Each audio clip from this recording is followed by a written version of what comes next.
He was the kind of man people lowered their voices for without knowing why.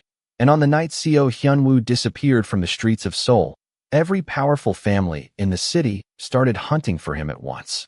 Rain hammered against the narrow apartment windows hard enough to make the old glass shake inside its frame, while neon from the convenience store downstairs flickered weak pink and blue across the peeling walls of Zariah Coleman's one-room studio. The place smelled like instant ramen, detergent, and the cold air slipping through cracks near the window unit that barely worked anymore. Zariah sat cross-legged on the floor beside a pile of unfolded laundry, still wearing her diner apron from the late shift, counting crumpled bills with tired fingers while her phone rested between her shoulder and ear. "I'll send more next week, Mama," she whispered softly, trying not to let the exhaustion show in her voice. "No, I'm okay. Really." But she wasn't okay. Her rent was overdue. Her manager had cut her hours again. And the only thing inside her fridge was half a gallon of milk and takeout containers from customers who never finished their meals. A loud crash echoed somewhere outside the building, followed by hurried footsteps splashing through rainwater below. Zariah froze mid-count, listening carefully. Seoul at 2 a.m. had its own language. Sirens in the distance. Motorcycles roaring through wet intersections. Drunk laughter drifting from karaoke bars. But this sound felt different. Controlled. Sharp. Dangerous. Then came 3 fast knocks at her door. Not loud. Urgent. Her stomach tightened instantly. Nobody visited her here. Nobody even knew where she lived except her mother and the owner of the diner. Another knock came, weaker this time. Zariah stood slowly, her pulse thudding in her ears as thunder rolled across the sky. The hallway light outside flickered beneath the crack under her door. For 1 second she considered staying silent and pretending no one was home. But something about the sound on the other side stopped her. It wasn't anger. It wasn't aggression. It sounded like someone running out of time. She unlocked the door halfway. The man standing there looked like he'd stepped out of a nightmare built for rich people. Tall, dark coat soaked from rain. Black hair hanging across sharp eyes that looked cold even through exhaustion. One hand pressed against his side beneath the coat, while the other braced against the wall to stay upright. And despite the rainwater sliding down his face, she recognized him instantly. Seo Hyunwoo, the ruthless Korean businessman whose face appeared in every newspaper whenever politicians suddenly resigned or companies mysteriously collapsed overnight. People online called him a ghost wrapped in custom suits. Others called him worse. Zariah's breath caught in her throat as footsteps suddenly thundered up the stairwell nearby. Male voices. Fast. Searching. Seo's eyes snapped toward the sound before returning to hers with terrifying focus. "If they see me," he said quietly, his deep voice rough with strain, "they'll search every room on this floor." Another set of footsteps echoed closer. Zariah should have closed the door. Every instinct in her body screamed to lock it and walk away from whatever world this man belonged to. But then lightning flashed through the hallway window, and for the briefest second, she saw something behind his cold expression that didn't belong there. Not power, not danger, fear, real fear. The kind people tried to hide because surviving depended on it. The voices in the stairwell grew louder. Someone shouted in Korean. Seo's jaw tightened. Zariah looked at the tiny room behind her, then back at the man everyone in Seoul feared. "Keep quiet," she whispered quickly as she grabbed his sleeve and pulled him inside. "I'll hide you in my room." The moment the door closed, the tiny apartment seemed to shrink around them. Rain tapped steadily against the window while the old refrigerator hummed loudly in the corner, filling the silence neither of them trusted yet. Seo Hyunwoo stood motionless near the door, water dripping from the edge of his dark coat onto the worn linoleum floor. Up close, he looked less like the polished man from magazine covers and more like someone who had not slept in days. His breathing was controlled, but heavy enough. That Zariah noticed it immediately. She stepped back slowly, putting the small kitchen table between them without even realizing she was doing it. Every survival instinct she had developed since moving to Seoul warned her that men like him carried storms wherever they went. And yet, he did not move toward her. He only listened. Voices echoed faintly in the hallway outside before fading farther down the building. Someone slammed a stairwell door below them. Then silence returned. Real silence this time. Seo finally lifted his eyes toward her apartment properly, taking in every detail without saying a word. The narrow twin mattress pushed against the wall. The stack of library books beside a cheap standing fan. The diner uniform hanging near the bathroom door. The tiny hot plate on the counter beside packets of ramen and instant coffee. A life squeezed into less than 200 square feet. Zariah crossed her arms tightly against the cold draft near the window. "You cannot stay long," she said quietly. "My landlord complains if people visit after midnight." Co gave the faintest nod, though his eyes remained sharp and unreadable. "I only need a few minutes." But the way he leaned one hand against the wall betrayed him. Whatever had happened tonight had drained him more than he wanted her to see. Zariah noticed the dark stain spreading slowly beneath his coat sleeve and swallowed nervously. "You are hurt. It looks worse than it is." His voice stayed calm, almost detached, but she recognized the same tone customers used at the diner when pretending everything was fine after crying in the restroom. Outside, thunder rolled low across the city skyline. Zariah walked carefully toward the cabinet above the sink and pulled down an old plastic first aid kit she had bought at a dollar store months ago. "Sit down," she said softly. Co stared at her for a moment like he was not used to being told what to do. Then, surprisingly, he obeyed. The chair creaked under his weight as he lowered himself beside the tiny kitchen table.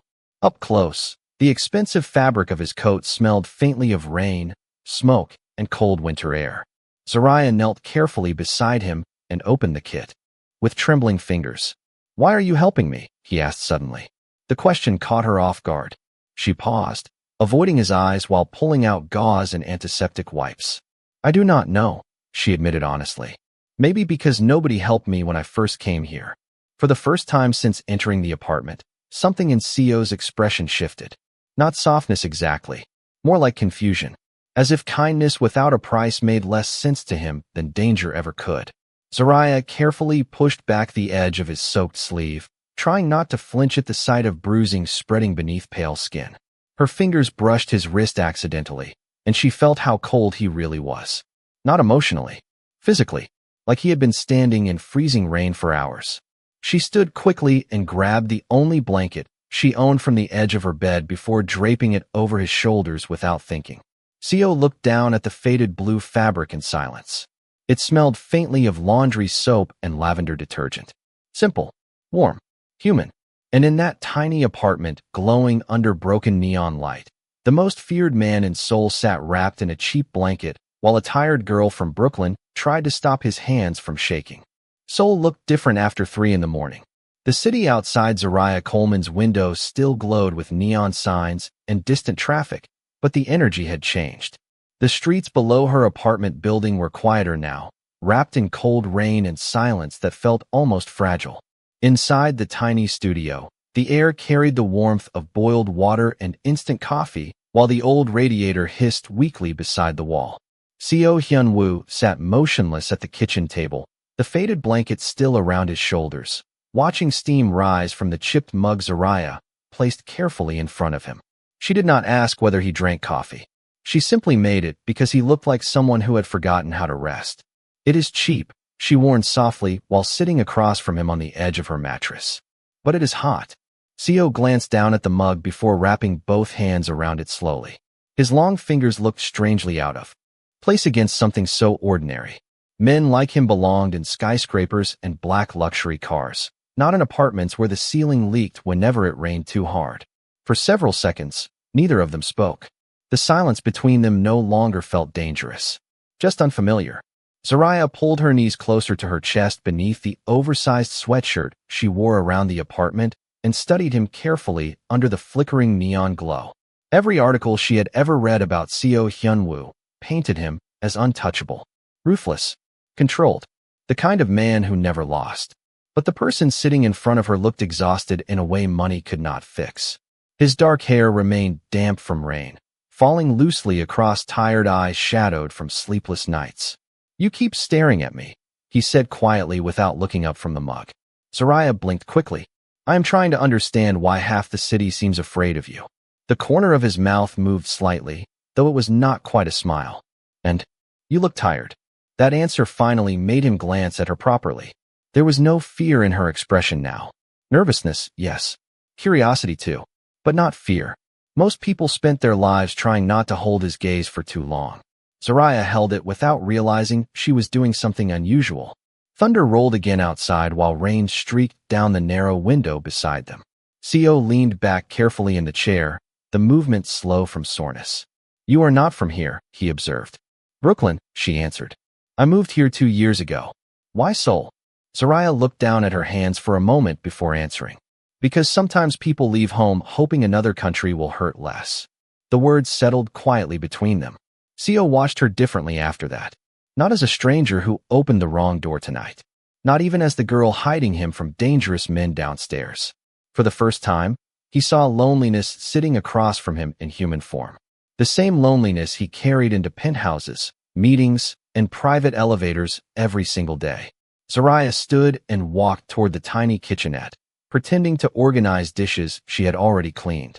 Earlier that evening, "Most people in this building avoid me," she admitted quietly. "Too foreign. Too loud. Too different." At the diner, customers asked to switch servers sometimes.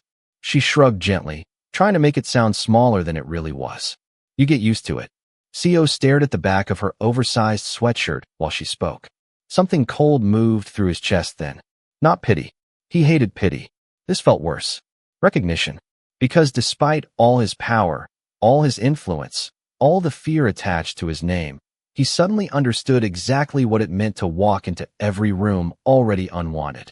Soraya turned back toward him with a tired smile that did not quite reach her eyes. "You should sleep for an hour before sunrise," she said softly. "People stop looking for things when morning comes." Seo lowered his gaze to the warm coffee between his hands. Outside, Seoul continued moving beneath rain and neon lights. But inside that tiny apartment, for the first time in years, nobody wanted something from him. And that frightened him more than the men searching the streets below. By 4 in the morning, the rain had softened into a steady whisper against the glass, and exhaustion hung over the tiny apartment like heavy smoke. Soraya Coleman sat on the floor beside the mattress with her back against the wall, trying to stay awake while the kettle reheated water for the second time. Across from her, Seo Hyunwoo had finally loosened enough to close his eyes for more than a few seconds at a time, though every distant sound from outside still pulled tension back into his shoulders immediately. He looked like a man trained to wake at danger before danger even arrived. The neon sign outside flickered red through the curtains, painting half his face in dim color while the rest remained hidden in shadow. Soraya studied him quietly from across the room, still struggling to understand how someone so powerful could look so alone sitting in a folding chair beside her tiny kitchen table. A soft vibration broke the silence. Seo's phone lit briefly against the table before going dark again. One missed call, then another. No names appeared on the screen, only numbers. He ignored every one of them. Soraya wrapped both hands around her coffee mug. "People must be worried about you." Seo opened his eyes slowly. "People are worried about themselves." His voice carried no arrogance when he said it, only certainty. Soraya lowered her gaze, thinking about the customers at the diner who smiled at managers and insulted servers the moment backs were turned.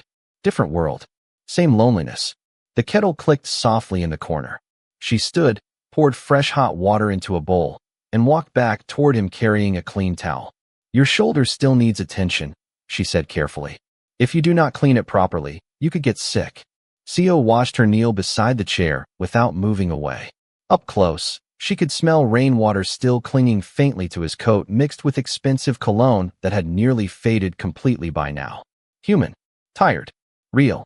Her fingers hesitated near the buttons of his dark shirt. "I am trying to help," she whispered awkwardly.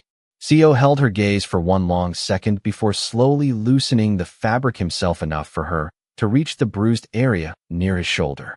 The room fell completely silent except for rain tapping against the window and the distant hum of traffic somewhere below the building. Soraya pressed the warm towel gently against his skin, careful and slow. His muscles tightened instantly beneath her touch before easing again. "You should be afraid of me," he said quietly, staring toward the rain outside. Soraya continued cleaning the bruise with steady hands despite the nervous beating of her heart. "You keep saying that," she murmured softly. "But honestly," she glanced up at him then, "you look more tired than dangerous." Seo froze slightly at the words.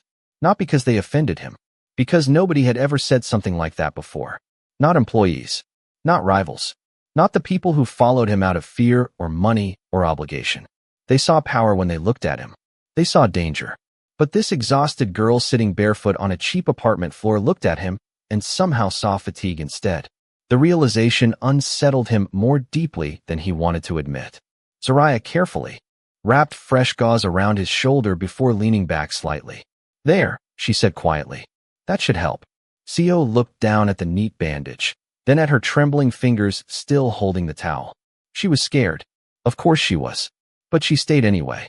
And somewhere in the silence of that tiny apartment before sunrise, something inside Seo Hyunwoo began breaking apart very slowly. The sky outside slowly faded from black to deep gray as dawn crept over Seoul, but inside the apartment time seemed frozen between exhaustion and silence. Soraya Coleman sat curled beneath her thin blanket on the edge of the mattress, fighting sleep while the small digital clock near the window blinked 5:11 a.m. in dull red numbers. Seo Hyunwoo remained awake across the room, leaning slightly back in the folding chair with one hand resting near the untouched coffee beside him. The city below had started breathing again. Delivery trucks rumbled through wet streets. Early commuters hurried beneath umbrellas. Somewhere downstairs, an old radio played muffled jazz through apartment walls thin enough to carry every sound. And still, neither of them trusted the quiet completely. Soraya glanced toward Seo carefully. "You should call someone loyal to you." His eyes lifted slowly toward her. That list became shorter tonight. Something cold settled in the room after he said that. Not fear exactly. More like the realization that powerful people rarely survive betrayal without losing pieces of themselves in the process. Soraya looked down at the blanket gathered in her hands. "I used to think rich people had easier lives," she admitted softly. "Now I think maybe they just hide the damage better." Seo stared at her for a long moment, unreadable as ever, before the faint sound of footsteps echoed suddenly from the hallway outside.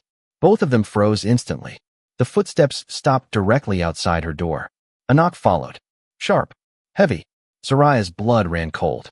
Seo stood immediately despite the pain tightening across his shoulder. The exhaustion vanished from his face so quickly it almost frightened her. Every part of him became alert again, controlled and dangerous beneath the dim apartment light. Another knock came harder this time.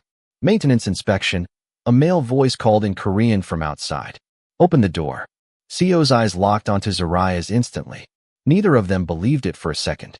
The apartment suddenly felt impossibly small. Too exposed. Too quiet.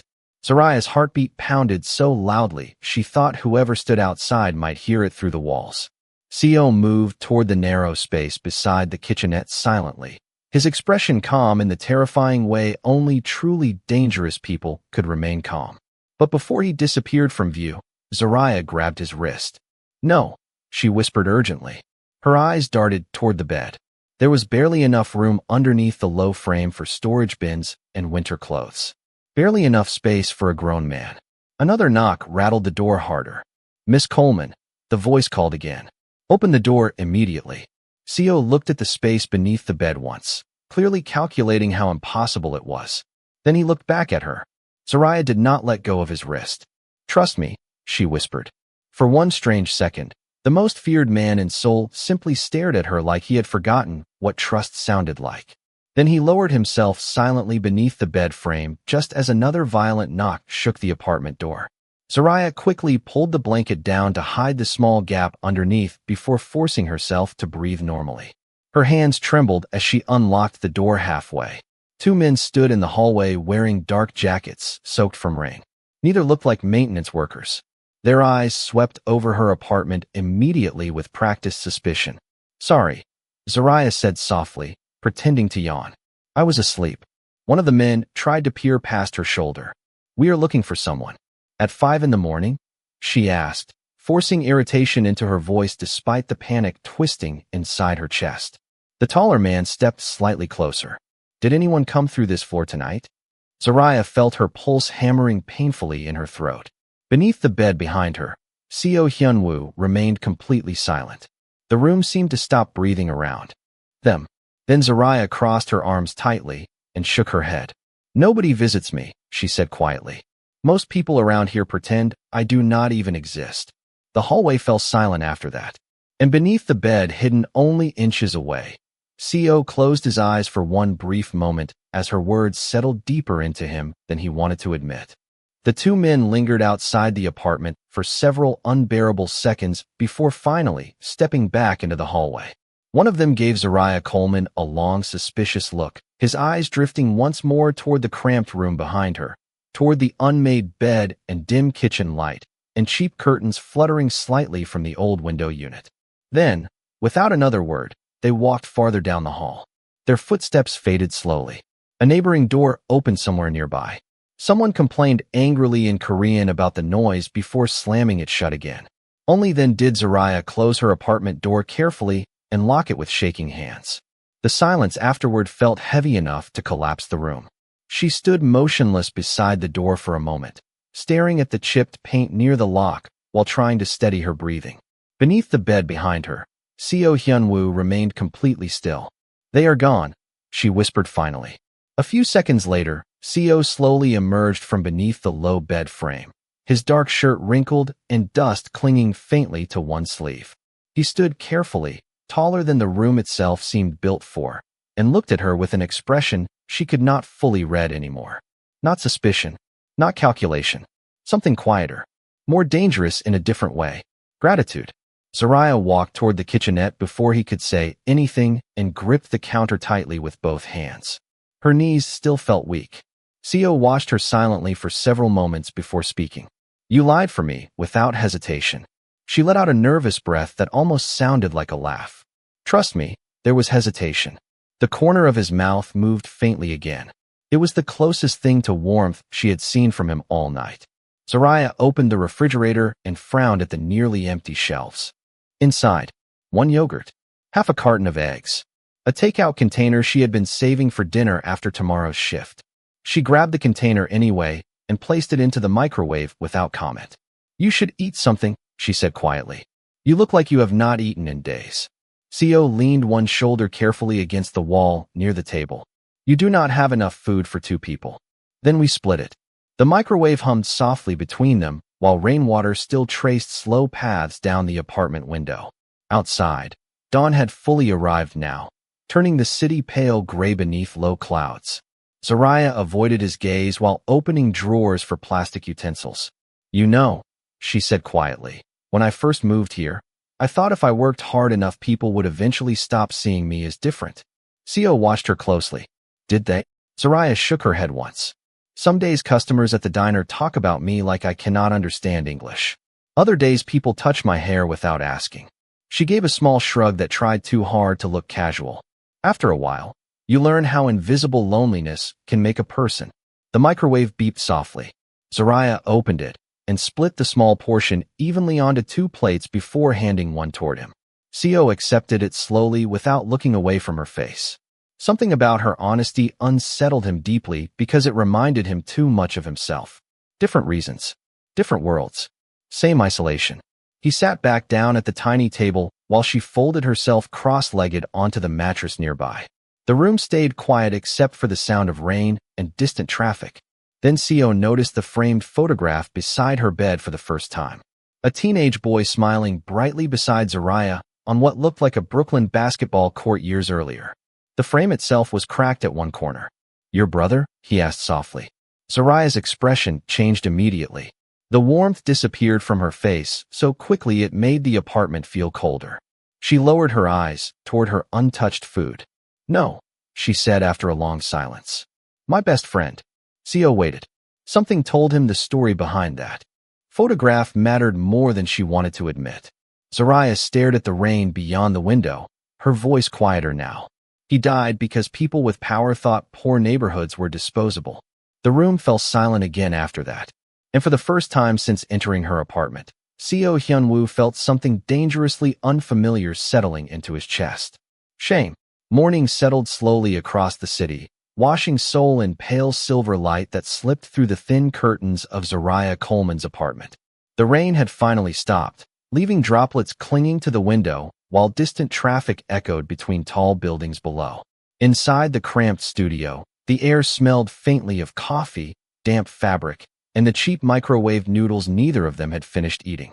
Seo Hyun-woo sat quietly at the small table, one elbow resting against the worn surface while his untouched fork lay beside the plate. Across the room, Zariah had fallen asleep sometime after sunrise without meaning to. She sat curled against the wall near the mattress, blanket gathered loosely around her shoulders, one hand still resting near the cracked photo frame beside her. Exhaustion softened her face in sleep. For the first time since entering the apartment, she looked her age. Young, fragile, human. Seo watched her silently while the city continued moving outside. He had spent most of his life surrounded by people who either feared him, obeyed him, or wanted something from him. Even kindness usually arrived carrying conditions hidden beneath polite smiles. But this girl had opened her door to a stranger covered in rain and trouble without asking for money, protection, or promises. She gave him warmth because he looked cold, food because he looked hungry, silence because he looked tired. The realization unsettled him in ways threats never could. His phone vibrated again against the table. This time, a message appeared instead of a call. The screen glowed briefly in the dim room before fading dark again. They found the driver. The building is compromised. Leave immediately. Seo stared at the message without moving. Outside the apartment door, footsteps passed through the hallway as tenants began leaving for work. A woman laughed somewhere downstairs. A child cried briefly before being hushed. Ordinary life continued while dangerous people searched the city for him. Seo slowly lifted his eyes towards Zariah again. Leaving now would be smarter, cleaner. The longer he stayed, the more danger followed him into her life. He knew that better than anyone. But when he looked around the tiny apartment, something inside him resisted standing up. The mattress pressed against the wall, the stack of overdue bills near the microwave, the little bottle of lavender detergent beside the sink. Nothing here was impressive, nothing expensive. Yet for the first time in years, Seo realized he felt calm. Truly calm. No guards. No negotiations. No pretending. Just rainwater drying on windows and soft breathing filling a quiet room. His gaze drifted back toward the cracked photograph beside Zariah's hand. He stood carefully and walked closer, lowering himself enough to examine it properly. The boy beside her in the picture looked maybe 17, smiling brightly beneath a summer basketball court hoop somewhere in Brooklyn. The date in the corner read 8 years earlier. Seo noticed the memorial bracelet hanging from the frame and understood immediately. Not missing. Gone. Zariah stirred slightly in her sleep then, eyebrows tightening faintly as though bad memories followed her even here. Seo straightened slowly, watching her more carefully now. He thought about what she had said earlier. People with power thought poor neighborhoods were disposable. The words landed differently when spoken by someone who had actually survived the damage left behind. Because Seo knew the truth she did not. Men like him built fortunes while neighborhoods disappeared quietly in the background. Maybe not directly, but close enough to carry blame anyway. He looked down at his hands for a long moment. Hands people feared. Hands that signed deals worth millions. Hands that never trembled until tonight inside this tiny apartment. Then Zariah shifted beneath the blanket and whispered something softly in her sleep. Do not leave. The words were barely audible. Half dream. Half fear. But Seo froze instantly. The room fell silent around him again. And standing there in the weak morning light beside a sleeping girl who had every reason to hate men like him, Seo Hyun-woo realized something terrifying. He did not want to leave either. The apartment remained quiet for almost an hour after Zariah whispered those words in her sleep, but the silence no longer felt empty. Morning light spread slowly across the floorboards, soft and pale beneath the gray Seoul sky, while steam from the kettle drifted gently through the cramped room. Seo Hyun-woo stood near the window with his phone in one hand, staring down at the crowded streets far below. People rushed through crosswalks carrying coffee cups and umbrellas, completely unaware that one of the most feared men in the city was hiding inside a fourth-floor apartment above a convenience store. Another message lit his screen. The board members are already moving against you. Return before noon, or they will assume you are finished. Seo read the message twice before locking the phone again. Finished. In his world, weakness traveled faster than truth. One night of disappearance was enough to make powerful men start calculating replacements. He should have left already. Every instinct built through years of survival told him staying here was dangerous for both of them. But when he turned toward the room behind him, He found Zariah still asleep beneath the thin blanket, one hand tucked under her cheek, while soft morning light rested against her dark curls. She looked peaceful for the first time since he arrived. Seo realized then that he had not seen peace in years without paying for it somehow. His gaze moved slowly around the apartment again. The stack of overdue bills near the microwave, the worn sneakers by the door, the English novels with folded pages beside the mattress. Tiny evidence of a woman building a life alone in a city that rarely made room for people like her. Then his eyes landed on something new. A folded paper sitting partially beneath the coffee table. He picked it up carefully. Hospital payment notice. Past due. Seo read the amount silently before lowering the paper again. It was not a large number by his standards. In his world, people spent more than that on dinner reservations without checking the receipt. But here, in this tiny apartment, the notice looked heavy enough to crush someone. Zariah stirred softly then, blinking awake as sunlight touched her face. For one confused second she forgot he was there. Then her eyes found him standing near the window, tall and still in the quiet room, and she sat up quickly beneath the blanket. "What time is it?" she asked sleepily. "Almost 9. She immediately looked toward the clock and groaned softly under her breath. "I am late." Zariah rushed to stand, nearly tripping over the blanket while searching for her diner uniform hanging near the bathroom door. Seo watched her carefully. "You are still going to work?" She paused while pulling her hair back into a loose ponytail. People do not stop needing rent money just because they are exhausted. The answer hit him harder than expected. Zariah disappeared briefly into the tiny bathroom before returning in her faded uniform and worn sneakers. She looked tired again now, guarded again, like daylight forced reality back onto her shoulders. Seo stepped closer before she could reach the door. "Do not go today." She looked surprised. "I do not really have a choice." His eyes shifted briefly toward the overdue hospital notice still resting on the table. Zariah followed his gaze instantly, and her expression changed. Embarrassment flashed across her face before she quickly grabbed the paper and folded it tightly in half. "You were not supposed to see that." Seo remained quiet for a moment. Then, very carefully, he reached into the inside pocket of his coat and removed a black credit card. No hesitation. No performance. He simply placed it gently onto the table between them. "Take it." Zariah stared at the card like it might explode. "Absolutely not. It is nothing to me. That is exactly why I cannot take it."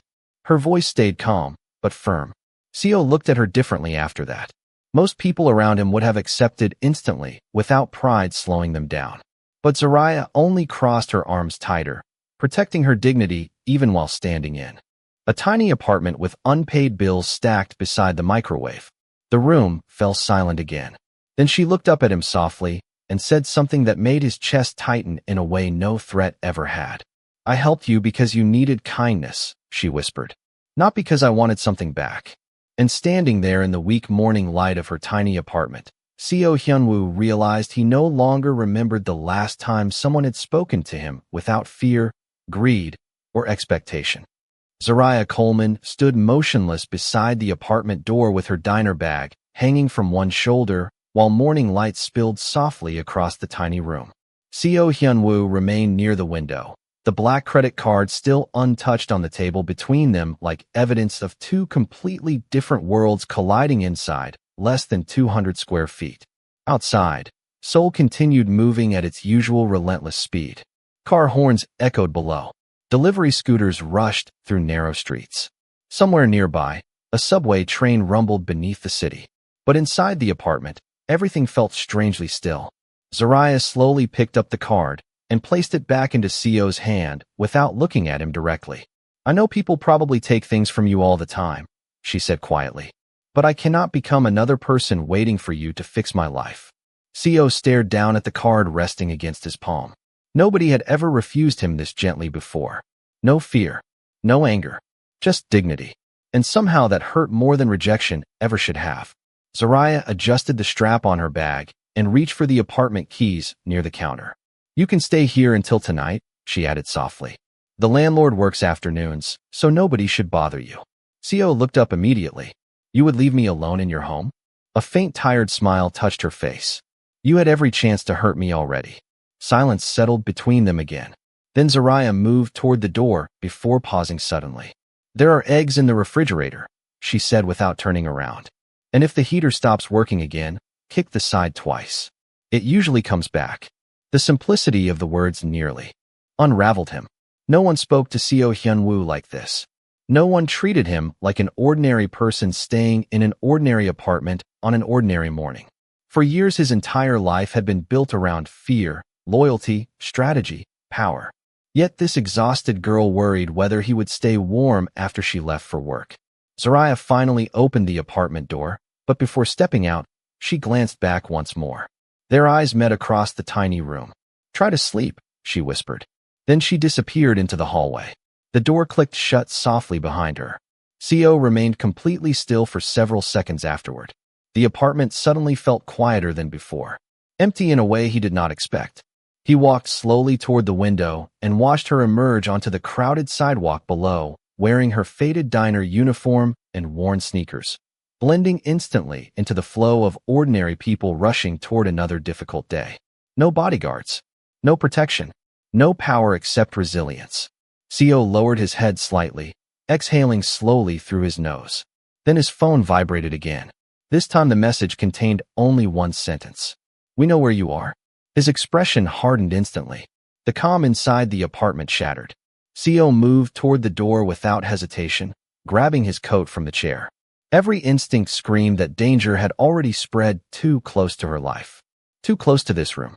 But as his hand reached for the doorknob, his eyes caught something beside the mattress. The cracked photograph. Zaraya smiling beside the boy from Brooklyn beneath summer sunlight. Genuine happiness frozen inside a cheap frame. Seo stared at it for a long moment before looking around the apartment one final time. The books, the coffee mugs, the blanket she wrapped around his shoulders hours earlier. This tiny room had done something impossible in less than one night. It reminded him he was still human beneath everything the world turned him into. Slowly, Seo removed the black credit card from his pocket and placed it beneath the hospital notice on the table instead. Beside it, he left a small handwritten note in careful English. "For emergencies only." Then he stood there for another second in the quiet apartment, listening to the old heater hum weakly against the wall. Outside, Seoul remained cold, loud, and unforgiving. But inside this tiny room above a convenience store, Seo Hyun-woo had discovered something wealth, fear, and power had never managed to buy him: mercy. And as he finally stepped through the apartment door and disappeared into the crowded city below, the most feared man in Seoul carried the memory of one simple truth with him. Sometimes the kindest people survive in the smallest rooms.